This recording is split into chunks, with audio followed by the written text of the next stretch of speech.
மனிதன் வெறும் உணர்வு தான். ஆமாம், உணர்வு பிண்டமாக தான் இருக்கீங்க. குழந்தையா வரும்போது உணர்வாக தான் வந்தீங்க. நீங்கள் வளர வளர அறிவு செயல்பட்டு மனம் செயல்படுத்தப்பட்டு அது எண்ணங்களை உருவாக்கி ஆணவத்தால் செயல்பட ஆரம்பிச்சிட்டிங்க. அந்த ஆணவம் செயல்பட்டு அது உணர்ச்சிகளை உண்டாக்கி இது அத்தனையும் நீங்கள் குழந்தையா இருந்த உணர்வை மேகம் போல மறைக்க ஆரம்பிச்சிருச்சு. இந்த மறைத்ததை கடந்து மறுபடியும் நீங்கள் உணர்வுக்கு திரும்பி அந்த உணர்வு தளத்தில் நிலை பெறுவதைத்தான் ஞானம்னு சொல்கிறது, அல்லது தன்னை உணர்தல் அப்படின்னு சொல்கிறது. இதற்கு முதல்ல உங்களுடைய உடலை நீங்கள் கடக்கணும். உடல் அப்படிங்கிறது இந்த பூமியில தான் கொடுக்கப்பட்டது. மறுபடியும் இந்த பூமிக்கு தான் நீங்கள் இந்த உடலை கொடுத்தாகணும். உடல் ஒரு வாகனம்.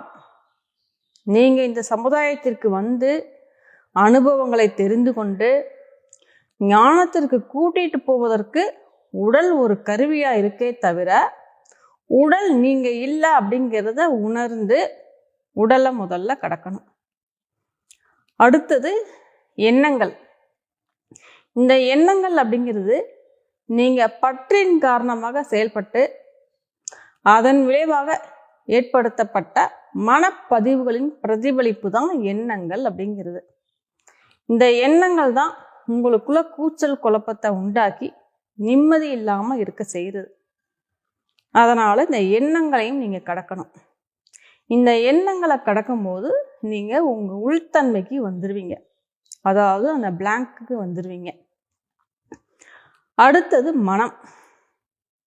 இந்த மனம்தான் உங்களை வருங்காலத்திற்கும் இறந்த காலத்துக்கும் கூட்டிட்டு போகிறது. நிகழ்காலத்தில் வாழ விடாமல் செய்கிறது இந்த மனம்தான். அதனால் இந்த மனதையும் நீங்கள் கடக்கணும். அடுத்தது உணர்ச்சிகள். உணர்ச்சிகள் அப்படிங்கிறது உங்கள் இயல்புலையே கிடையாது. உங்களுடைய அறிவாலும் சமுதாயத்தோட அனுபவமும் சேர்ந்து தான் உணர்ச்சிகளை உண்டாக்குச்சு. இப்போ பாம்பை பார்த்து பயப்படுறீங்க அப்படின்னா, பாம்புனா கொத்தும், அது ஒரு விஷம் அப்படிங்கிற அறிவு உங்களுக்கு கொடுக்கப்பட்டது. அதனால் அந்த பய உணர்ச்சி ஏற்பட்டுச்சு. அதே மாதிரி தான் ஒரு பொருளை இழந்துட்டீங்க அப்படின்னா நீங்கள் கவலைப்படணும் அப்படிங்கிறது உங்களுக்கு கற்றுக் கொடுக்கப்பட்டது. ஒருத்தர் உங்களை ஏமாத்திட்டாரு அப்படின்னா அவர் மேலே நீங்கள் கோபப்படணும் அப்படிங்கிறது கற்றுக் கொடுக்கப்பட்டது. இந்த கோபம், கவலை, கஷ்டம், துன்பம், துயரம் இது எல்லாமே உணர்ச்சிகள் தான். இந்த உணர்ச்சிகளையும் நீங்கள் கடக்கணும். இதையெல்லாம் நீங்கள் கடக்கும்போது அந்த உணர்வில் நிலை பெற்றுவீங்க. இந்த ஞானத்தை மனிதனாக பிறந்த ஒவ்வொருவருமே அடைய முடியும்.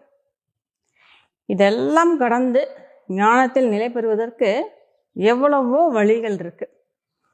தியானத்தால் முடியாதவங்க யோகத்தால் அடையலாம், யோகத்தால் முடியாதவங்க கர்மத்தால் அடையலாம், கர்மத்தால் முடியாதவங்க சேவை செய்வதன் மூலமாகவே அடையலாம். இங்கே ஒருத்தங்க உங்களுக்கு என்ன சொல்கிறாங்க அப்படின்னா, நீங்கள் அசைவம் சாப்பிட்டா ஞானம் இல்லைன்னு சொல்கிறாங்க. இன்னொருத்தங்க என்ன சொல்கிறாங்க, நீங்கள் குடும்பத்தில் இருந்தால் உங்களுக்கு ஞானம் இல்லைன்னு சொல்கிறாங்க. இன்னொருத்தங்க என்ன சொல்கிறாங்க, தியானம் மட்டும்தான் வழின்னு சொல்கிறாங்க. இன்னொருத்தங்க யோகம் மட்டும்தான் வழின்னு சொல்கிறாங்க. இன்னொருத்தங்க நீங்கள் மக்களுக்கு சேவை செய்து கருணை குணத்தோடு ஈடுபட்டால் மட்டும்தான் உங்களுக்கு ஞானம், இல்லைன்னா வேறு வழியே இல்லைன்னு சொல்கிறாங்க.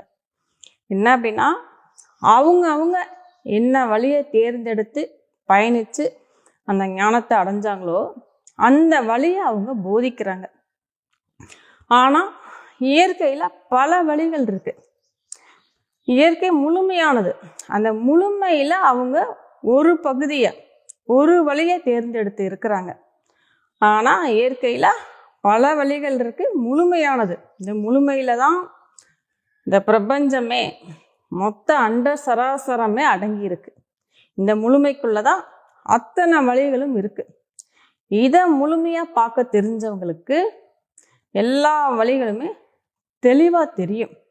அதனால் அந்த இறைவன் அல்லது இறை சக்தி அல்லது இறைத்தன்மை அல்லது பிரபஞ்ச சக்தி அல்லது யதார்த்தம் இதற்கும் நீங்கள் தேர்ந்தெடுத்த வழிக்கும் சம்பந்தமே இல்லை. இப்போ நான் இறைவன் இறை சக்தின்னு இத்தனை பெயர்களில் சொல்கிறேன் அப்படின்னா உங்களுக்கு வெளியில் இத்தனை பெயர்கள் சொல்லப்பட்டிருக்கு.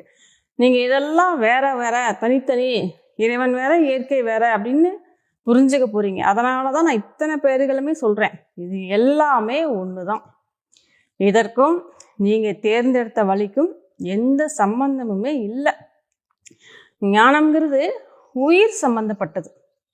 அந்த உயிர் தான் இறைவனாக இருக்கிறது. அது தெரியாம தான் உங்களுடைய தேடுதல் எல்லாமே நடந்துட்டுருக்கு. அதனால தான் இறைவன் எங்கே இருக்கிறான்னு தேடிட்டு இருக்கீங்க. ஆனால் தேடுறவனாவே அதுதான் இருக்குது. இது தெரியாம தான் தேடிக்கிட்டு இருக்கீங்க. உங்களுக்கு அறிவு கொடுக்கப்பட்டதே எதற்காகனா ஞானம் அடைவதற்கு தான். அதாவது தன்னை உணர்வதற்கு தான் கொடுக்கப்பட்டது. ஆனால் நீங்கள் என்ன செய்கிறீங்கன்னா அந்த அறிவை உலக பொருட்களை சம்பாதிப்பதற்கே பயன்படுத்திட்டு இருக்கீங்க. அந்த அறிவால் உலக பொருட்களை சம்பாதிச்சு அந்த அறிவால் நீங்கள் நிம்மதியாக சந்தோஷமாக இருந்துட முடியுமான்னு கேட்டிங்கன்னா கண்டிப்பாக முடியாது. முழுமையடைய முடியாது. அது நிறைவை தராது. அது முழு திருப்தியை தராது. எப்போ நீங்கள் அந்த அறிவை உங்களை நோக்கி திரும்பி ஞானம்ங்கிறது என்ன அப்படிங்கிறத தெரிஞ்சு அதை உணர்ந்து அதில் நிலைப்பட்டு நீங்கள் வாழ்க்கையை வாழும்போது தான் உண்மையான நிம்மதியும் சந்தோஷமும் ஆனந்தமும் திருப்தியுமே நீங்கள் அடைய முடியும். அதனால் இங்கே ஞானம் அடையிறதுக்கு எதுவுமே தடை கிடையாது. உணவோ உடையோ குடும்பமோ எதுவுமே தடை கிடையாது. உங்களுக்கு ஆர்வமும் உத்வேகமும் இருந்தால் போதும். இங்கே பல வழிகள் இருக்குது. உங்கள் இயல்புக்கு எந்த வழி ஒத்து வருமோ அதை எடுத்து அதன் மூலம் பயணித்து அந்த ஞானத்தில் நிலை பெற்று வாழ்க்கையை கொண்டாடுங்க.